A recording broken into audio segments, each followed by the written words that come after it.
Well, hello, hello, hello. Welcome, welcome, welcome to this live stream that is now the second week in a row. So for a weekly live stream, it's going pretty well. I tried to do weekly before and it didn't go. I tried to do monthly before and that didn't go so well. But here we are 2 weeks in, and maybe this will continue weekly. We'll see how it goes. There's loads to get through in today's live show. And first of all, jump into the chat. Let me know where you're coming from and if you can hear me and see me okay. And then I'll get to some updates and news items, and then we'll get to a few a gear tour and loads of equipment.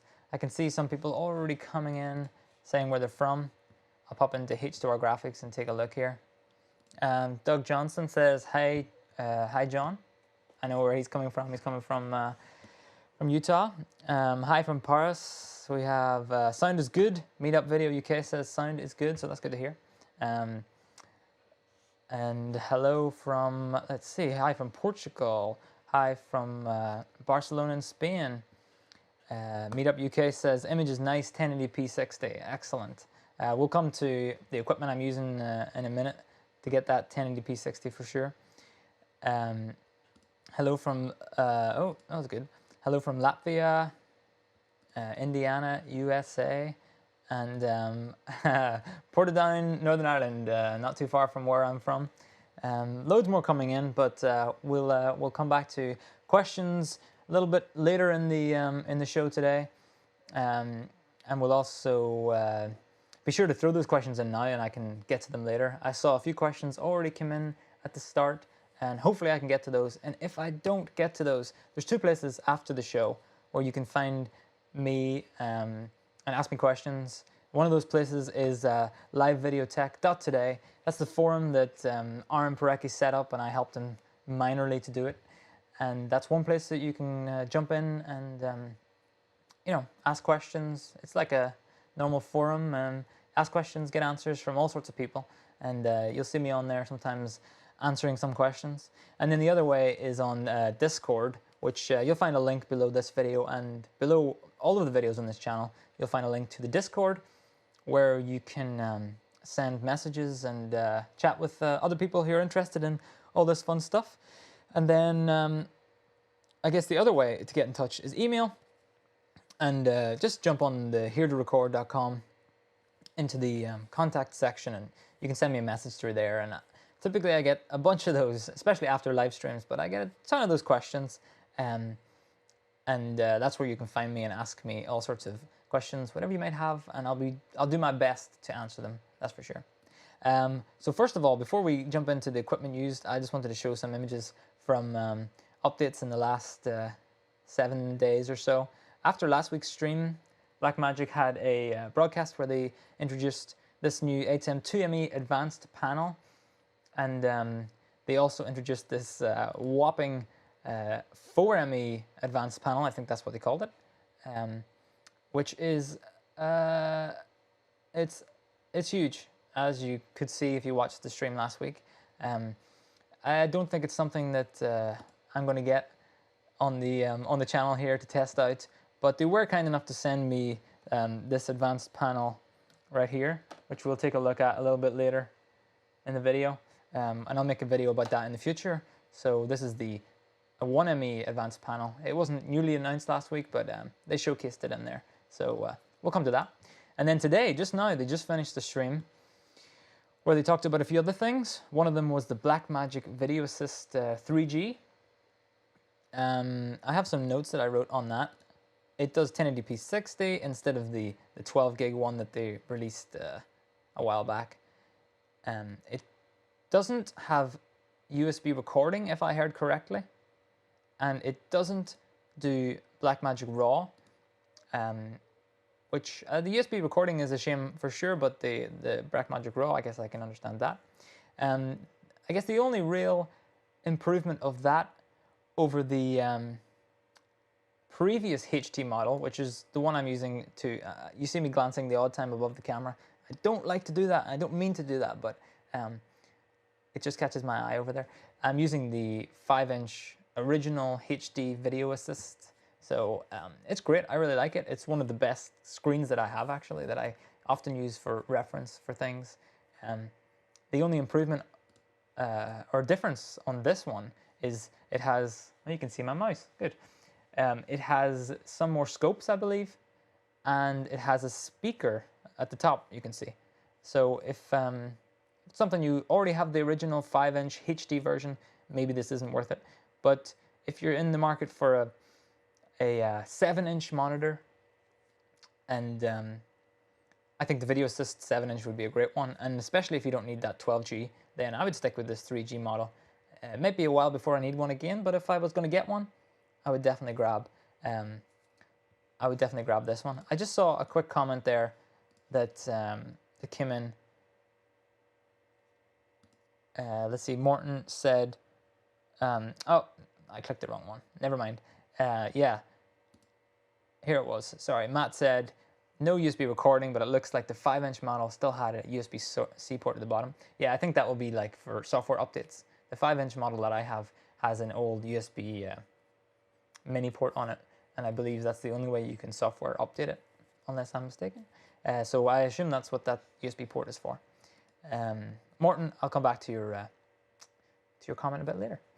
And then the main other update from today's broadcast that I thought was interesting was this UltraStudio Monitor 3G and UltraStudio Recorder 3G.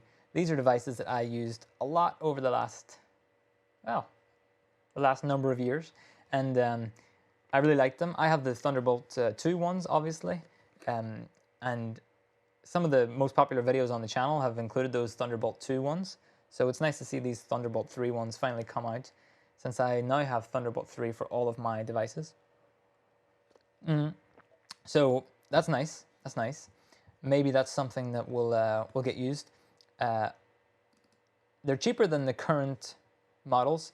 And one thing that people always ask me about the previous ones is, I bought this and it doesn't work.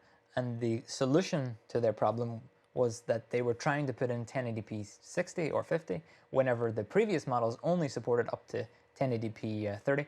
So it was never very clear, and I think it's something that I didn't fully understand when I was first getting them, because it was one of my first kind of devices that I bought in the Blackmagic realm. So it's a very common issue, but now that these are 1080p 60 models, then I assume that people won't accidentally make that mistake and not be sure why it doesn't work. So that's good to see. And then the final thing that they just talked about, and I'll be honest with you, this was over my head because it's going to be something that I do not need or need to need. So I just kind of didn't listen too intently to what they said, but it was a 12K Blackmagic Ursa Mini Pro. 12K, I mean, I'm running 1080p for this, and I shoot some stuff in 4K with the Blackmagic cameras and stuff and the GH5, but it might be a while before I need to worry about or think about touching 8K or even 6K, never mind 12K.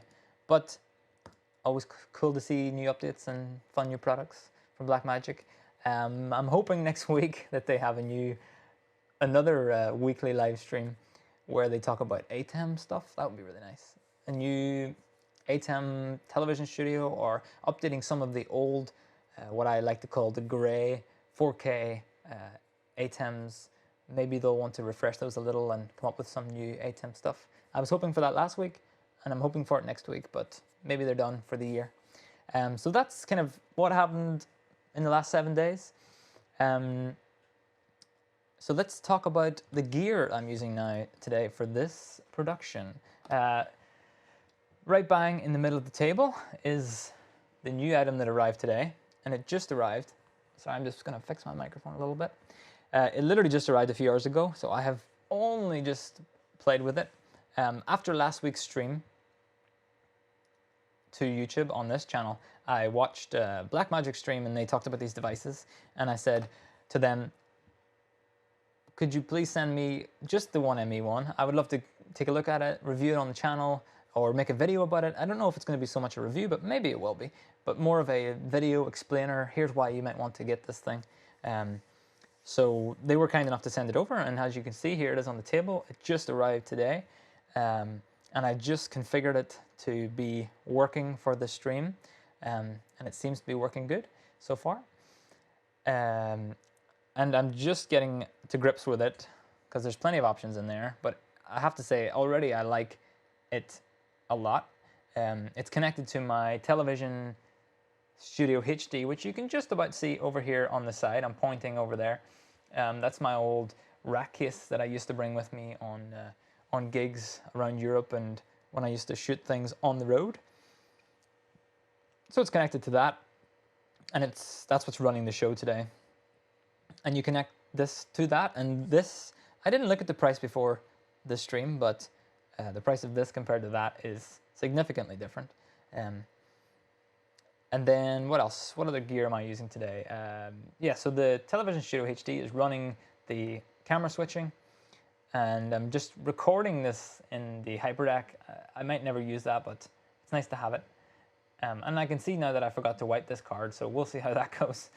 And then what you can't quite see is that this stream is being made possible and streamed live to YouTube via the Matrix Monarch LCS, which I mentioned last week on the show that they sent over the product for review as well. So I wanted to try it out and see how well it worked. I don't really have anything to say about it yet because I literally just got it going today and got it working on here. But if you like the quality of the image and everything seems to be in sync, then that is playing a part in the puzzle. So so far it seems to work good, and I will get to that in a future video for sure.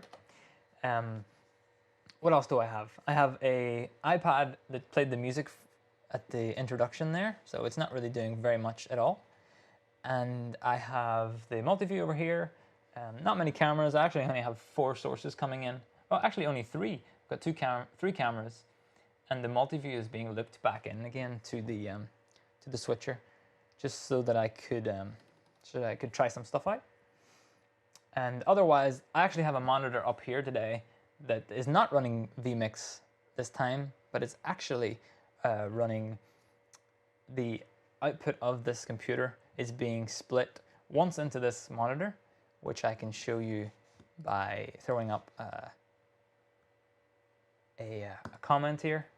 Yeah, there you go. You can see the comment is on the stream, but you can also see the comment is on this screen. So I'm just splitting that monitor and running in here. Actually, this works really well because it just disappeared. But I can actually read comments a lot easier now because before it was quite difficult to see these small little text of comments. But now I can look down here and see Alvin say the image is fantastic. So I'm happy to hear that, Alvin. Thank you for the positive feedback. And it's much easier to read comments when I can see them nice and big. And it wasn't too hard. I just had to split the screen and may as well use that screen while it's in front of me. What else do I have? I have 3 cameras running today's stream. Oh, that was loud. The Blackmagic Pocket Cinema Camera 4K is the main camera, and I did watch some of last week's stream, and the quality is really good on that camera. I'm really happy with it. I was disappointed at first that it doesn't do like 4K out in any way, but the HDMI 1080p signal is really good and really clean, so I think it looks great, especially when you use it with these devices that I have that are HD anyway. I think it looks really good. So that's one of the cameras. Overhead is just one of my Canon XA10 cameras. And then I have this third angle here, which is a close-up of the advanced panel, so I could show it off a little more detail. And that's one of the other Canon cameras as well. Let's see. So that is a little tour of what I'm using. I guess one last thing was that I was using the X-Air Behringer X18 audio. Again, not really doing much. One microphone, audio, music, sorry, and then the output. But actually it worked really well because I could EQ. What I forgot today was that the Television Studio doesn't have those nice audio, oh, wrong camera. Those nice audio settings that the ATEM Mini does. And ATEM Mini Pro have this great audio page with EQ and all that stuff. But the Television Studio HD, I forgot it doesn't have that stuff. so I needed to tweak things a little bit, especially since there's so many fans around me on these devices. So I was kind of, in some ways, forced to use this slightly overkill audio setup here, but I think that's okay. It's fun. Let me see now. What else did I want to show before I jumped into other updates?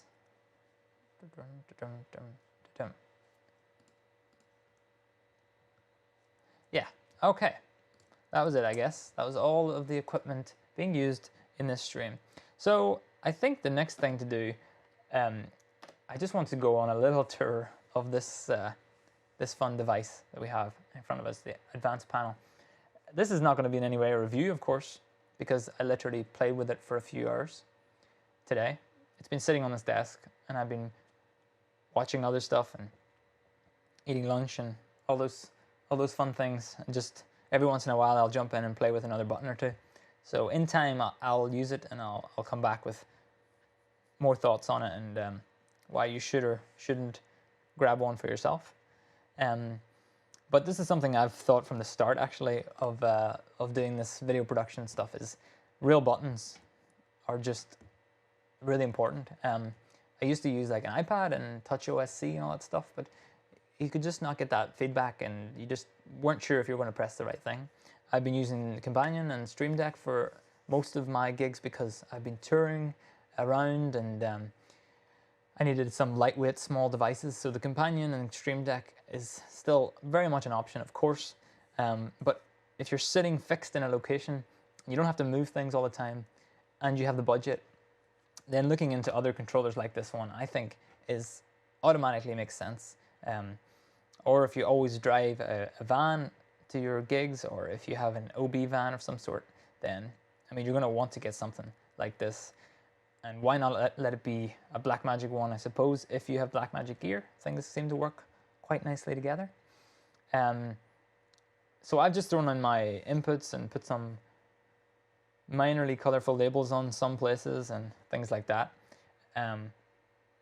One of the really nice things to have is this screen, knobs, and control, because it makes doing things really easy. And I wanted to make an example of that right now, where I have my upstream keys here, and I'm going to turn on the one that is available in the ATEM Television Studio HD. So there is only one.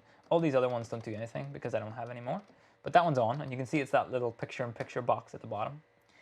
And what's really nice about having all this control is that I can jump in, I'm clicking on the keys button, and now I have control over my upstream key in here, and I can change things like what source goes to that. Right now it's black. I can send things like my picture. Hello. I can go through all the inputs on the switcher and find the one I wanted. And I was thinking about showing this multi-view, that's why I had it up there. So now I have the multi-view in there, and I can do other things like move it around.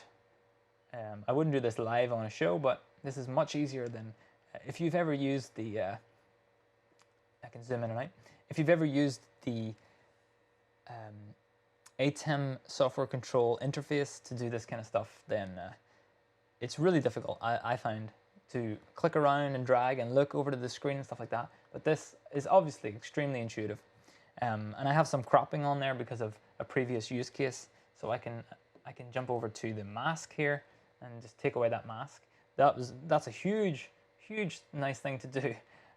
Again, if you've ever used the ATEM software control to do any of this stuff, it is tough work to click around. Okay, it's not tough work, but it's not enjoyable work, that's for sure. So having all of these controls to do that stuff and set things up is really nice.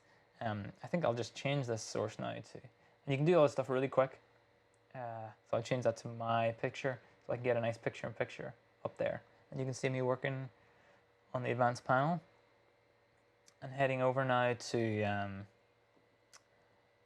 border options, key, frame. So that's a quick little look at all of those things. And now it's good to go for the show that I'm doing right now. I can take that off air. What I have over here is the downstream keys, and you can see one is on air, and that is the H2R Graphics running on the DSK1, so that's nice to have as well. I'm able to take that off very easily and take it on. One thing I found last week when I was doing this with the ATEM Mini was that there's no button on the ATEM Mini for downstream keyer. And because I use the downstream keyer for the graphics and stuff, you have to use the ATEM the ATEM software control to make adjustments to that. Otherwise, there's no other way of changing it in the ATEM Mini. So having that button right here is extra sweet. And what else do we have on the panel? This is not the best tour so far, but like I said, more videos will come.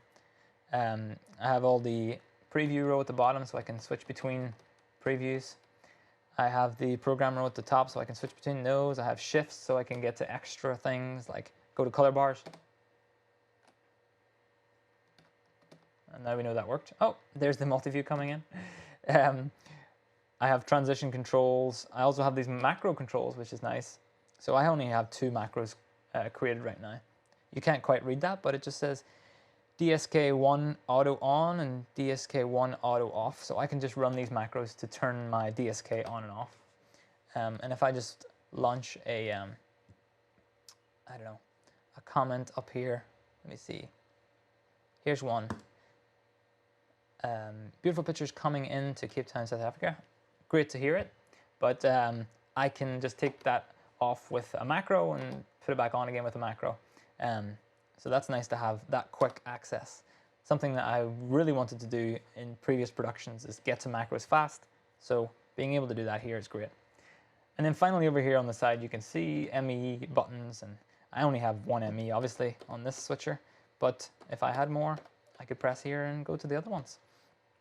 In the office here, we do have a 2 ME switcher, so I can try that out on a different production. I was going to use it today, but because I only had these 3 sources, I thought it was a little bit too much to put in all that effort to bring it out and set it up just for getting this going. I really wanted to focus on this today. But in the future video and in a review as well, I like to show this stuff off.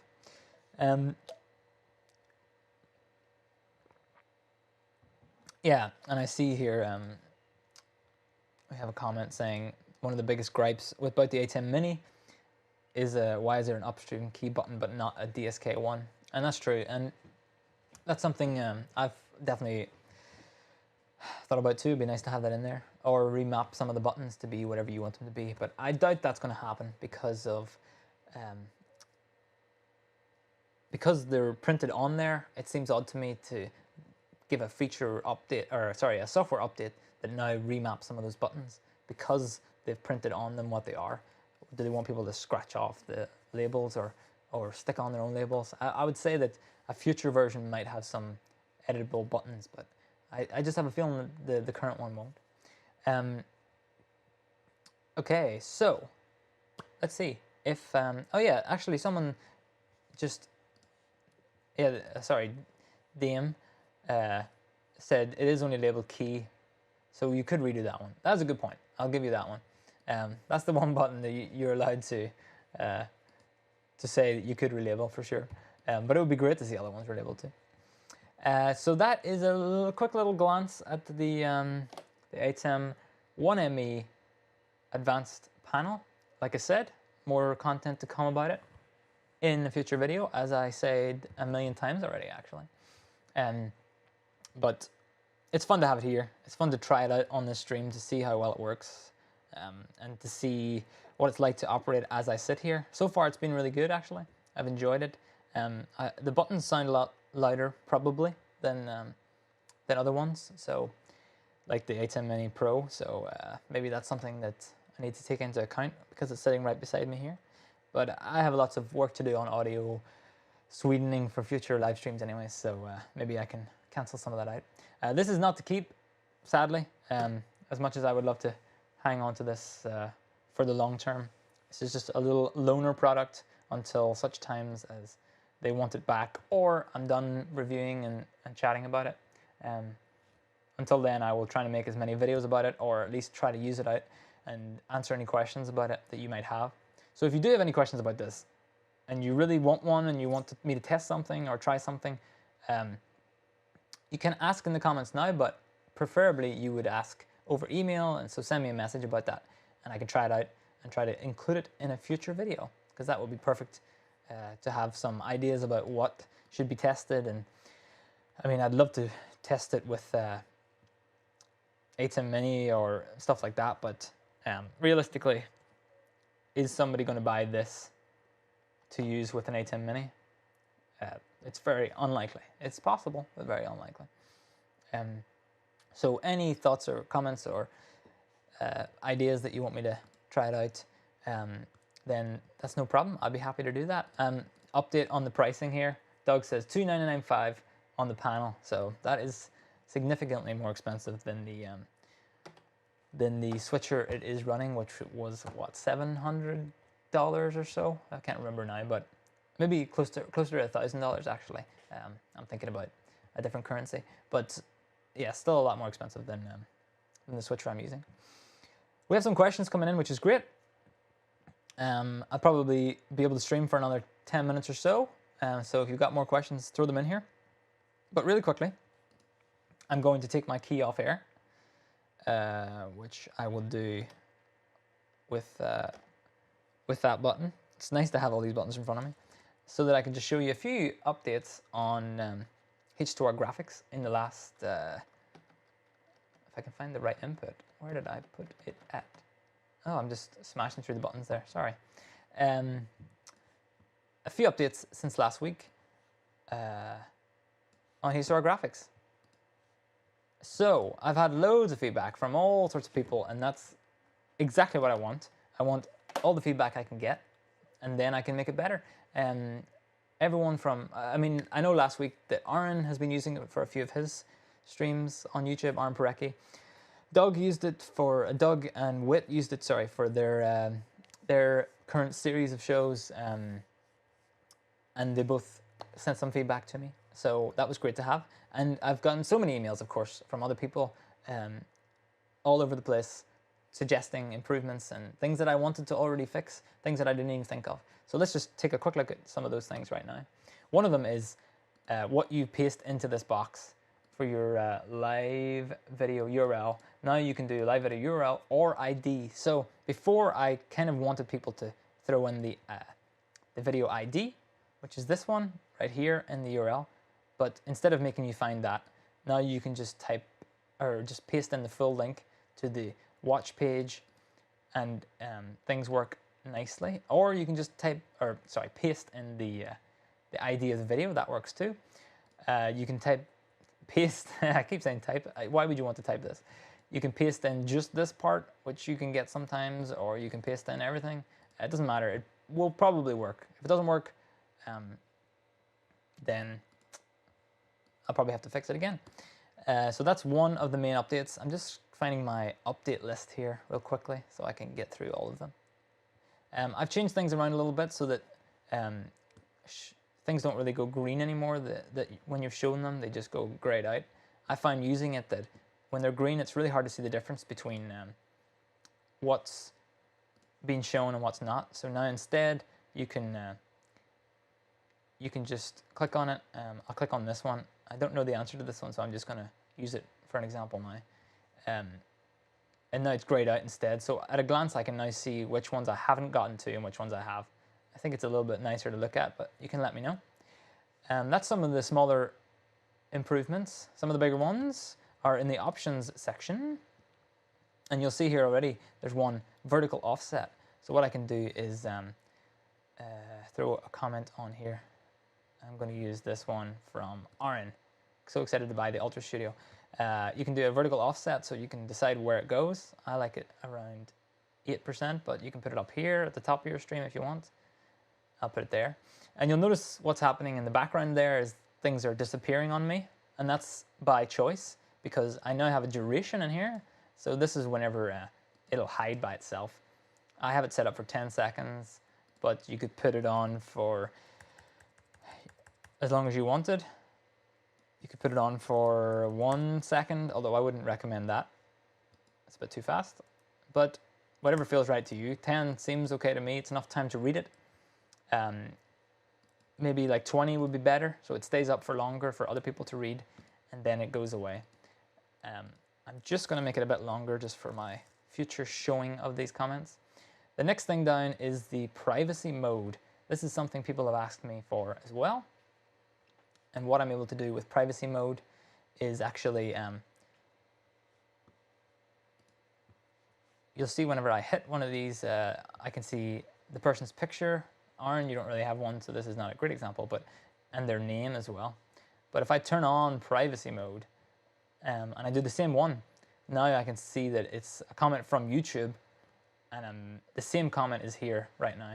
So this is just a way to, if you use this for certain things where you don't want to show people's names and you just want to see the comment, then this will work nicely for that. And I'll turn that off again, and you can see it's back again. So if that's something you need for any of your events, then you can use that now. And oh yeah, and you probably have already seen this, but now we have custom CSS. This wasn't added before the initial releases because I just didn't get a chance to do it, and I wanted to get it out there for people to test and use. But now in the next version, you'll be able to do this. This isn't launched just yet. I'm going to put it into the beta testing Discord channel very soon to go through, and then it'll be launched in a few, hopefully within the next week, but we'll see. But pretty soon. So you can do things like custom CSS, and if you really want this fast, then join that Discord. You'll find a link below this video, and you can do all this stuff yourself, duration, all that stuff. I have loads of other things to add, but I think this will be the next version that will go out to the world. Lots of nice changes that I personally want as well, because they've really helped me a lot. I'm just going to take off this comment real quickly. There we go. And now I can turn my TSK back on. And yeah, that's the real quick update. So time is getting the better of me, but I said I would do some questions and answers, and I will definitely do that right now. And if I don't get a chance to get to your question, then like I said, please join the Discord, link below, join the forum, and you'll find all those links below this video, or just send me an email and I can get to it. I'm just going to scan real quickly. Here's one from Jonathan. It says, can you use multiple MEs on the panel? I showed that off. There's 4 buttons on here that you can use. I'm trying to get the right camera. There we go. There are 4 buttons up here. You can do multiple MEs on there for sure. So this one is a 4 ME panel. It just is only 1 ME at a time. Let me see what else. Other comments we have here. How to get customized graphics in your H2R Graphics, and comes with it. Yeah, I kind of scanned that one there, but this will be in the next version very soon. Join the beta channel in Discord if you want it right now. Let's see. Anton says, I joined late. We'll have to watch again, that's for sure. Consider getting the panel to go with Production Studio 4K. Yeah, we actually have one of those here too, which I want to try it out with as well, but it should work just the same with the Production Studio 4K as well. And a big ATEM like that, I would definitely recommend this kind of thing. Let me see. Here to record. Is it possible to select a second ATEM under the 2ME button? No, I don't believe that's possible. So these buttons are MEs within the single ATEM. So you couldn't say, one of my ATEMs is on this one, another ATEM is on that one. It's just one ATEM it's talking to. Unless I'm totally mistaken, but I'm fairly certain of that. It only talks to one ATEM at a time. So that's that. Loving these H2R updates, says Tom. Yes, these are literally among the loads of emails that I got. These are updates that a lot of people asked for, and they're things that I wanted to add anyway. It's just a timing thing. Alvin says, do you still use your ATEM TV Studio? I don't really, actually. Whenever we're doing big productions, we use 2ME. When we're using small productions, we use vMix. So, and when I'm doing this stream, I've been using the ATEM Mini Pros. So it's kind of in that point where it's not too small for excuse me, for certain things, and it's not big enough for a big production. but I used it lots over the last few years, so it's still a great switcher. Let me see, what else do we have here? Other questions. That's right. Griff Bros said at the start of the stream, keep getting copyrighted for no reason on YouTube, and you check music and everything. What do you think the problem could be and how to fix it? I am not sure, actually. Please do ask on the forums for that. I haven't had any direct experience with being copyrighted on YouTube except for whenever music is playing in the background. What you can usually do is click on the copyright claim and see where the music has been playing, and if it is copyright content, then you have to find a way to not include that on your stream. If it's your own content, that's a harder one for sure. Let me see, one or two last questions, and I really appreciate the comments about H2R Graphics in the questions and stuff like that. Let me see. Yes, this is a good question here, actually. How easy do you think this, I'm assuming you mean this advanced panel here, how easy do you think this would be to transport and put in a case? Yeah, it came, obviously it comes in the box with foam or styrofoam in the top and bottom, and I would probably try to stick with something like that or pretty heavy foam around it, because the last thing you want to do is pay, what was it Doug said, $2.995 for something like this, and then one of these breaks on you. So while it's not crazy heavy, although it was heavier than I expected there, while it's not crazy heavy, I would still want to protect it very well. So I would go for a case that's significantly bigger with plenty of foam padding on it. So it's not going to be something light to carry around, and it's the reason why I never bought one of these panels before. It's because it was never something light to carry around. So how you get from job to job will vary, of course, and what's light for you, or sorry, what's heavy for me might not be heavy for you. So, but I would pad this thing well if I was going to bring it from job to job in a carry hard case for sure. Let me see now. Here's a question. How do you connect a MacBook Pro 16 to an ATEM production 4K at 29? You tried the DAC 70 decimeter cross and still no signal yet. Any computers? Any computer older MacBooks do connect. Yeah, the newer MacBook Pros. I have had some problems with the newer MacBook Pros, as many folks have. Not specifically in 4K. I've only ever done them in 1080, but something I found that even if the decimeter and the DAC 70 didn't work, the Blackmagic cross converter fixed a lot of the issues for me. So again, this was all in HD, but I found that the decimeter didn't work. It was a flickering image on the USB-Cs. But maybe if you try a Blackmagic cross converter, then that could work instead, because that was something that fixed weird MacBook issues for me. So maybe give that a try. We have some final comments coming in. Yes, Dame says it doesn't fit in a Peli 1510, but it does fit in a Peli 1560 for reference. That's good to know. I'd imagine those cases are expensive enough, but it's probably worth protecting something you spent a lot of money for as well. I have said, like I said before though, if you're in a fixed area or an OB van or something, like, you don't even have to hopefully worry about getting a case and stuff like that. And those are the circumstances where I would really look into a panel like this, where it gets to sit on a desk and stay on that desk. So hopefully if you're in a venue like that, then that would be nice. You don't have to pay for extra way of carrying it around. Let me see. Anton asks, can you talk a bit about your X-Air audio mixer setup and connecting to your setup? I definitely can, because it's extremely simple in this instance. So if I show you this camera overhead,